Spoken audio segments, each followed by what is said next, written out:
မှုကိစ္စတစ်ခုနဲ့ကြုံလာလို့ရှိရင်ကျွန်တော်တို့ပတ်ဝန်းကျင်လူအတိုင်းဝိုင်းကပေါ့နော်။ဘာဖြစ်တင်တယ်။ဘာလုပ်ရမယ်ဆိုပြီးတော့ပြောနေရေးနေကြတာတွေကိုယနေ့ခေတ် social media ပေါ်မှာတော်တော်များများတွေ့မြင်ကြရမှာပါ။ဒါကဘာကြောင့်လဲဆိုလို့ရှိရင်တကယ်တမ်းကကျွန်တော်တို့ကတရားမျှတမှုကိုလိုချင်ကြလို့ပါ။တရားမျှတမှုဆိုတာကကျွန်တော်တို့အရှင်းဆုံးပြောရမယ်ဆိုလို့ရှိရင်မဖြစ်တင်တာတွေဖြစ်လာတဲ့အခါရတင်တာတွေမရတဲ့အခါမှာဆုံးရှုံးနေတာမှုအတွက်ပြန်လည်ရတင်ရထိုက်တာကိုပြန်လည်တောင်းဆိုတာမျိုးပါ။လူတစ်ယောက်ကအခြားသူတစ်ဦးကိုထိခိုက်နာခြင်းစီမယ်ဆုံးရှုံးနေတာအောင်လုပ်လိုက်မယ်ဆိုလို့ရှိရင်အဲ့ဒီလူကိုအပြစ်ရှိတဲ့သူလို့သတ်မှတ်ပြီးတော့တရားမျှတမှုအတွက်ပြစ်ဒဏ်နဲ့တရားတင်တိတစ်ခုကိုပြန်လည်ပြီးဆောင်စေတာမျိုးဖြစ်ပါတယ်။ပြစ်ဒဏ်ဆိုတာကတရားမျှတမှုအတွက်အသုံးပြုတဲ့နည်းလမ်းတစ်ခုပေါ့နော်။တရားမျှတမှုမရှိဘူးဆိုလို့ရှိရင်ကျွန်တော်တို့ကလုံးမိတဲ့ပြစ်ကတီးနေပြီပြစ်ဒဏ်ကအရန်များနေတာမျိုးတွေဖြစ်နေတယ်။တခါတလေကြားလို့ရှိရင်မတရားခံရတဲ့သူတွေရှိတယ်။ဆွဆွဲခံရတဲ့သူတွေအတွက်ဆိုလို့ရှိရင်ပြစ်ဒဏ်ပေးတာမျိုးမဟုတ်ဘဲနဲ့အဲ့ဒီလူအတွက်ပါကျွန်တော်တို့ကတရားမျှတမှုကိုပြန်ပြီးတော့တိဆောက်ပေးရပါတယ်။တရားမျှတမှုမရှိတဲ့ပြစ်ဒဏ်ကနောက်ထပ်မတရားမှုကိုထပ်ပြီးတော့ဖြစ်စေနိုင်ပါတယ်။ကိုယ့်ရဲ့အထင်အမြင်ယူဆချက်တစ်ခုတွေနဲ့ပဲအပြစ်ရှိတယ်ဆိုပြီးတော့အပြစ်ပေးလို့မရဘူးပေါ့နော်။တရားမျှတမှုကတော့ကျွန်တော်တို့နိုင်ငံရေးစီးပွားရေးနဲ့လူမှုရေးကိစ္စတွေအထိလူအဖွဲ့အစည်းပေါ်မှာတက်ရောက်မှုဖြစ်စေပြီးတော့တည်ငြိမ်မှုဖြစ်စေတယ်။ဘယ်လိုလုပ်တင်လဲဆိုလို့ရှိရင်တရားမျှတမှုကိုဦးစားပေးပြီးတော့ပြစ်ဒဏ်ကိုတရားမျှတမှုအတွင်းမှာပဲအသုံးချလိုက်တာကပို့ပြီးတော့တည်တော်တယ်ပိုကောင်းတယ်ပေါ့နော်အဲ့တော့တရားမျှတမှုကပို့ပြီးတော့အရေးကြီးတယ်ဒီအထိကတော့တာမန်ပါပဲခါတလေကြားလို့ရှိရင်ကျွန်တော်တရားမျှတမှုမရှိတဲ့အခြေအနေတွေတရားမျှတမှုမရှိတဲ့ပြစ်ဒဏ်တွေကိုသိမြင်ကြရနိုင်ပါတယ်အဲ့လိုအနေထားမျိုးမှာကျွန်တော်တို့ဘယ်လိုလုပ်ကြမလဲပေါ့နော်သမိုင်းထဲမှာရောခေတ်ဆက်ဆက်မှာပါတရားမျှတမှုမရှိတဲ့အင်အားကြီးတဲ့သူကအားနည်းတဲ့သူကိုဖိနှိပ်တဲ့ပေါ့နော်ကြီးနိုင်ငံကြီးဝါဒတွေကအဆက်ဆက်ရှိခဲ့ပါတယ်ယနေ့ခေတ်ကမ္ဘာမှာလည်းဒါရှိနေသေးပါပဲဆိုတော့အဲ့လိုအနေထားမျိုးမှာကျွန်တော်တို့ကတရားမျှတမှုကိုရနိုင်လားပေါ့နော်တကယ်တမ်းကတော့မလွယ်ဘူးပြောရမှာပေါ့တရားမျှတမှုဆိုတာကလူတဦးတယောက်အပေါ်မှာပဲမူတည်နေတာမျိုးမဟုတ်ဘူးလူအတိုင်းဝိုင်းပေါ်မှာပါတက်ရောက်မှုရှိတာပေါ့နော်တဦးတယောက်စူးစမ်းရုံနဲ့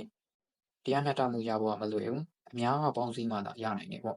တကယ်တမ်းကျတော့ကျွန်တော်တို့အများစုကတရားမျှတမှုဆိုပြီးတော့ပြစ်မှုနဲ့သက်ဆိုင်တဲ့ပြစ်ဒဏ်တွေပေါ်မှာစိုက်တာများပါတယ်မကျေနပ်မှုတွေနဲ့ပြောနေရေးနေကြတာကလည်းပြစ်ဒဏ်ဘယ်လိုကြောက်မလဲဆိုတာကိုသိချင်ကြရုံပါပဲဒီမှာကျွန်တော်တကယ်လေ့လာသင့်တာကကျွန်တော်တို့ကပြစ်မှုဘယ်လိုကျူးလွန်ခဲ့လဲဆိုတာကိုတကယ်လေ့လာသင့်တာမတော်တဆဖြစ်တဲ့ပြစ်မှုတွေကလွဲလို့ရှိရင်ကျွန်တော်တို့ပြစ်မှုတိုင်းကကြိုတင်ကြံစည်ပြီးတော့လှုပ်ဆောင်ကြတာများတယ်။တချို့ပြစ်မှုတွေဆိုလို့ရှိရင်စနစ်တကျရှိတဲ့အတွက်နှစ်ပေါင်းများစွာကြာတဲ့အထိပေါ့နော်။ဖုံးဖိထားနိုင်ပြီးတော့မှနောက်ပိုင်းမှသိလာရတာမျိုးတွေရှိတယ်။ဒီနေရာမှာပြောပြချင်တာကလိင်ပိုင်းဆိုင်ရာပြစ်မှုတွေပါ။ဘာလို့ဒီနယ်ပယ်လဲဆိုလို့ရှိရင်ကျွန်တော်တို့လူအတိုင်းဝိုင်းမှာစေကျော်တက်လူငယ်တွေကသိချင်တာတွေရှိတယ်။ကြားနေရတာတွေရှိတယ်။ဒါပေမဲ့မိဘနဲ့ပေါင်နှမညီကိုတွေကပြောပြဖို့အတွက်အခက်အခဲရှိတယ်။ဒီတော့မပြောပြဖြစ်ကြဘူးပေါ့နော်။အဲကြတော့ဘယ်ကိစ္စကဖြစ်တင်နေမဖြစ်တင်ဘူးဆိုတာကိုတေချာမသိရဘူး။မသိရတဲ့အလျောက်ဆုံးဖြတ်လို့လည်းမရဘူးပေါ့နော်။အဲ့ဒီမှာကျွန်တော်တို့အတိုင်းဝိုင်းထဲမှာမတိမတာပြစ်မှုတွေကစပြီးတော့ဖြစ်နေတယ်ပေါ့နော်။ဆိုတော့ဒီဟာကအရွယ်မရောက်သေးတဲ့သူတွေနဲ့စေကျော်တက်တွေပဲလားဆိုတော့မဟုတ်ဘူးဗျ။အရွယ်ရောက်ပြီးသားသူတွေနဲ့လည်းသက်ဆိုင်တယ်။အကြောင်းကတော့ကျွန်တော်တို့ကအသိပညာရဲ့အရင်အားနေတဲ့အတွက်အရွယ်ရောက်ပြီးသားသူတွေမှလည်းဖြစ်နိုင်တာကိုသိထားဖို့လိုပါတယ်။ဥပမာအနေနဲ့ဆိုလို့ရှိရင်အတူနေတဲ့ဖြစ်စဉ်တစ်ခုမှာယောဂကာကွယ်ဖို့နဲ့ကိုယ်ဝင်မရရှိဖို့ဆိုပြီးတော့ကျွန်တော်တို့ခွန်သုံးဖို့ပြောတာကိုတော်တော်များများကကြားဖို့သလိုသိလဲသိနေကြလိမ့်မယ်။ဒါကဘယ်လိုသွားတူလဲဆိုတော့အိမ်တစ်လုံးမီးလောင်တဲ့အခါမှာမီးတက်ကိုအကြောင်းကြားဖို့ပြောတာနဲ့တူတယ်။မီးတက်သမားရောက်လာတယ်ဆိုလို့ရှိရင်တော့မှအတိုင်းအတာတစ်ခုထိဒီအိမ်ကမီးလောင်ပြီးဆုံးရှုံးပြီးသားဖြစ်နေပြီ။ဆုံးရှုံးမှုကိုကျွန်တော်တို့ကဒီလိုဆုံးရှုံးမှုကိုမဖြစ်အောင်ကြိုတင်ကာကွယ်ဖို့လိုတယ်ပေါ့နော်။ပြီးတော့ဒီလိုဖြစ်တဲ့အခါမှာသုံးဖို့ပြောနေတဲ့ဟာတွေကလေကုမ္ပဏီတွေကပဲပြောတာများတယ်အသိပညာပေးတယ်ဆိုတာထက်ဒီအချိန်ဒီမှာဒါသုံးဖို့ပြောတာပြီးသူတို့ရဲ့ထုတ်ကုန်ပေါ် marketing ဆင်းတာတစ်ခုပါပဲတကယ်အသိပညာတွေလိုအပ်နေတယ်ပေါ့နော်ကျွန်တော်တို့ပတ်ဝန်းကျင်မှာသိထားတာကလိမ်မိုင်းဆိုင်ရာပြမှုဆိုလို့ရှိရင်အားလုံးမပြုကျင့်တာတစ်ခုပဲပြမှုမြောက်တယ်လို့ထင်တာတကယ်တမ်းကတော့အဲ့လိုမျိုးမဟုတ်ဘူးဗျလိမ်မိုင်းဆိုင်ရာပြမှုတွေကအဆင့်ဆင့်ရှိတယ်ဒီမှာအဆင့်5ဆင့်ရှိတယ်ကျွန်တော်ပြပြပေးမယ်ပထမအဆင့်အနေနဲ့ဆိုလို့ရှိရင်စိတ်ပိုင်းဆိုင်ရာအနောက်ရှက်ပြတာပေါ့နော်လူမှုပတ်ဝန်းကျင်မှာပဲဖြစ်ဖြစ်လုပ်ငန်းခွင်တွေမှာပဲဖြစ်ဖြစ်ဒါကအဖြစ်များတဲ့ကိစ္စတစ်ခုပဲကျွန်တော်တို့ရဲ့ခန္ဓာကိုယ်နဲ့ပတ်သက်ပြီးတော့လိမ်ပိုင်းဆိုင်ရာစကားတွေနဲ့ညဉ့်ညမ်းတာတွေကိုပြောဆိုတာတွေပြုမှုတာတွေကိုစပြီးလုပ်တယ်ဘယ်လိုဖြစ်တယ်ဘာဖြစ်တယ်ညာဖြစ်တယ်ဆိုပြီးတော့ပထမအဆင့်အနေနဲ့ပြောကြတာမျိုးပေါ့ဒါကမသိရင်တော့တာမန်အနေထားလို့ထင်ရပေမဲ့ဒီအချိန်ကဒါတာမန်မဟုတ်ပါဘူးဒါကလိမ်ပိုင်းဆိုင်ရာပြမှုအနေနဲ့စိတ်ပိုင်းဆိုင်ရာအနောက်ရှက်ပြုတဲ့အဆင့်တွေကိုရောက်ပါတယ်ဒီအဆင့်မှာတတိထားမိမယ်ဆိုလို့ရှိရင်တော့စပြီးတော့ဆင်ခြင်လို့ရပါတယ်ဒုတိယအဆင့်အနေနဲ့ကတော့တိုက်တွန်းတဲ့အဆင့်ပါဒီအဆင့်ကတော့အရေးကြီးတယ် လူငယ်တော်တော်များများကအလုပ်လုပ်နေကြတာပေါ့နော်။အလုပ်နဲ့ပတ်သက်ပြီးတော့ပဲဖြစ်ဖြစ်၊အခွင့်အလမ်းနဲ့သွေးဆောင်ပြီးတော့ပဲဖြစ်ဖြစ်ဖိအားပေးခံရတာမျိုးပါ။ကိုယ့်ထက်ရာထူးကြီးတဲ့သူနဲ့ဘာလုပ်ပေးရမယ်၊ဘယ်လိုနေပေးရမယ်ပေါ့နော်။မလုပ်ပေးမနေပေးရင်အလုပ်ထဲမှာအဆင်မပြေတာတွေကြုံမယ်၊အခက်အခဲတွေကြုံရမယ်ဆိုတာမျိုးပါ။ဒါကတနည်းအားဖြင့်လိင်ပိုင်းဆိုင်ရာပြစ်မှုမြောက်ပါတယ်။ဒီအခြေအနေကိုသိထားဖို့လိုပါတယ်။ကိုယ့်အတွက်ကောင်းမွန်တဲ့ပတ်ဝန်းကျင်မဟုတ်ဘူးဆိုလို့ရှိရင်သတိထားပြီးနေထိုင်ဖို့လိုတယ်။အကောင်းဆုံးကတော့ဒီပတ်ဝန်းကျင်ကိုထပ်ပြီးတော့မပတ်သက်နိုင်ရင်အကောင်းဆုံးပါပဲ။တတိယအချက်အနေနဲ့ကတော့အားနည်းတဲ့သူကိုလိင်ပိုင်းဆိုင်ရာအသုံးချတာပါ။ကျန်းမာရေးမကောင်းတဲ့သူတွေ၊သာမန်အသိစိတ်မဟုတ်ဘဲနဲ့မိုးယဉ်နေတဲ့သူတွေအပေါ်မှာလိင်ပိုင်းဆိုင်ရာထိတွေ့ခြင်းတွေကိုပြုလုပ်တာပါ။ဒီအခြေအနေမှာတော့ကျန်းမာရေးမကောင်းတဲ့သူတွေဆိုလို့ရှိရင်အားမရှိတာတကြောင်း၊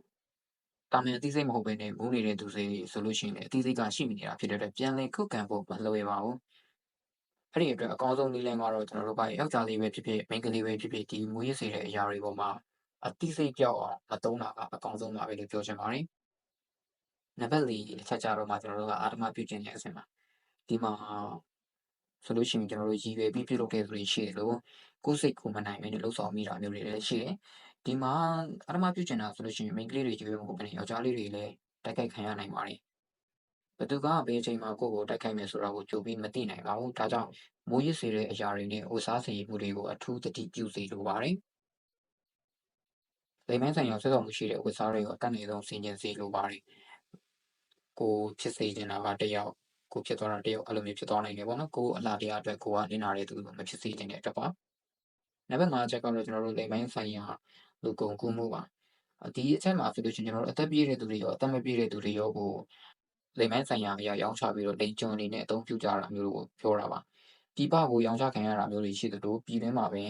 ရောင်းချခံရပြီးအလုပ်လုပ်နေရတဲ့သူတွေရှိတယ်။ငွေကြေးအရသော်လည်းကောင်းအသိပညာနည်းပါးမှုအရသော်လည်းကောင်းအသုံးချခံနေရတာမျိုးပါ။အကြောက်တရားနဲ့ပတ်သက်ပြီးတော့ဒုက္ခခံနေရတဲ့သူတွေလည်းအများဆုံးရှိတယ်ပေါ့နော်။ဆိုတော့ဒီလိင်ပိုင်းဆိုင်ရာနဲ့ပတ်သက်တဲ့အကြောင်းအရာတွေဆိုလို့ရှိရင်ဒါတွေကသိထားသင့်တဲ့အကြောင်းအရာတွေပေါ့နော်။ဒီအချက်5ချက်မှာကျွန်တော်တို့ဒီအချက်5ချက်ထဲကနေမှတစ်ခုခုကိုကျွန်တော်တို့သတိထားမိမယ်ဆိုလို့ရှိရင်တော့ကိုယ့်အတွက်ဂရုစိုက်လို့ပို့ပြီးတော့အဆင်ပြေတာမျိုးပေါ့နော်။အားလုံးအဆင်ပြေကြပါစေ။